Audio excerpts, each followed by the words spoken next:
Narito ang buong detalye ng press conference ni Senador Jinggoy Estrada na ginanap noong Hunyo 1, 2026. Ilang oras bago siya sumuko at dakpin dahil sa kasong pandarambong kaugnay ng mga proyektong pangkontrol sa baha.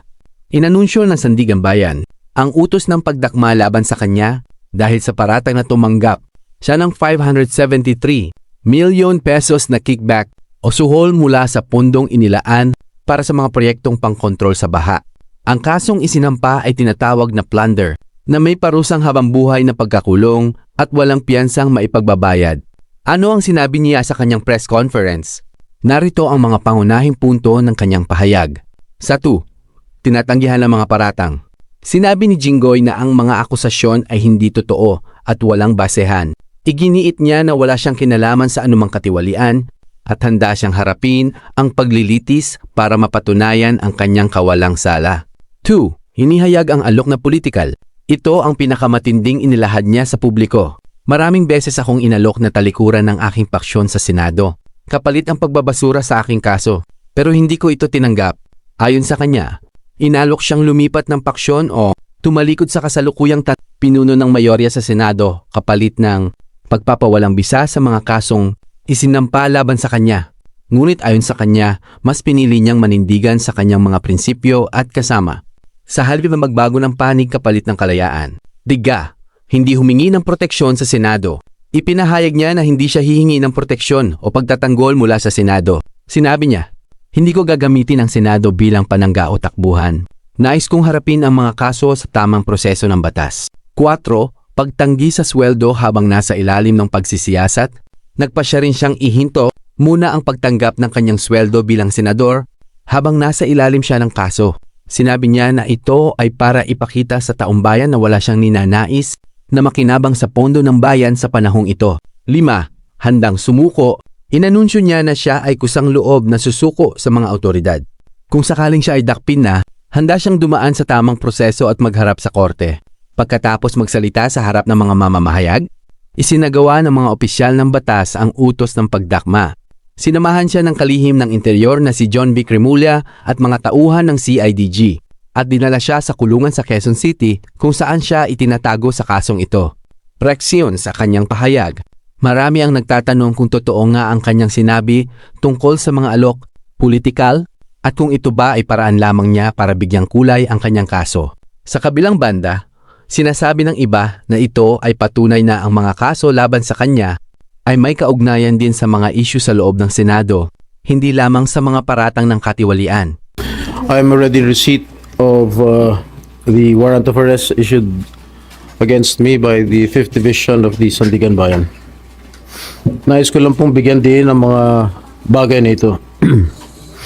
I will remain firmly with the majority bloc under the leadership of Senate President Alan Peter Cayetano.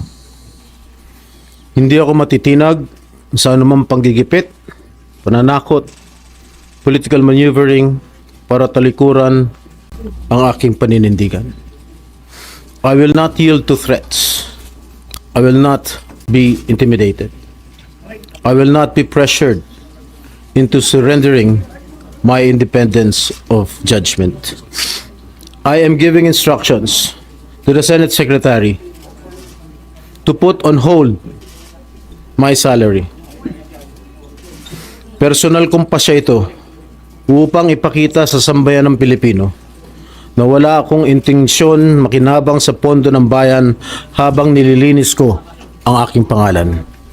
At higit sa lahat, hindi ako papasailalim ng kustodya ng Senado. I will not seek Senate custody. Hindi ko gagamitin ang Senado bilang panangga laban sa mga aligasyon sa akin. Nakahanda akong ipagtanggol ang aking sarili sa hukuman at hindi ako magtatago sa likod ng institusyong ito upang umiwas sa proseso. Ipagtatanggol ko hanggang sa huli ang aking sarili para patunayan na walang batayan ang mga paratang sa akin. Kalokohan ang lahat na ito. Mismo ang Senate Legislative Budget Research and Monitoring Office or yung LBRMO ang nagsabi sa ombudsman na wala silang anuman dokumento o record na nagpapakita na ako ay nagpasok ng anuman insertion sa 2025 national budget. Ang mahalagang impormasyon nito ay kinilala pa mismo ni dating Senate Blue Ribbon Chairman Senator Panfilo Lacson bilang isang makabuluhang ebidensya na sumasalungat sa mga alegasyong binabato laban sa akin. So how can the office of the ombudsman file a plunder case against me when I am not even alleged to be part of or the mastermind of the supposed scheme? Wala po akong kinalaman dyan. Ngayon ko lang po isa sa publiko ito. Maraming beses po ako inalok na talikuran ang independent majority block kapalit ang pagbabasura sa aking kaso. Ngunit, hindi ko po ito tinanggap. Mas nanaig ang paninindigan ko na ako'y manatili sa hanay ng mga kasamahan ko sa independent majority block. I stand my ground. Ngayon kung tatanungin niyo kung sino sila, abangan ninyo ang susunod na kabanata.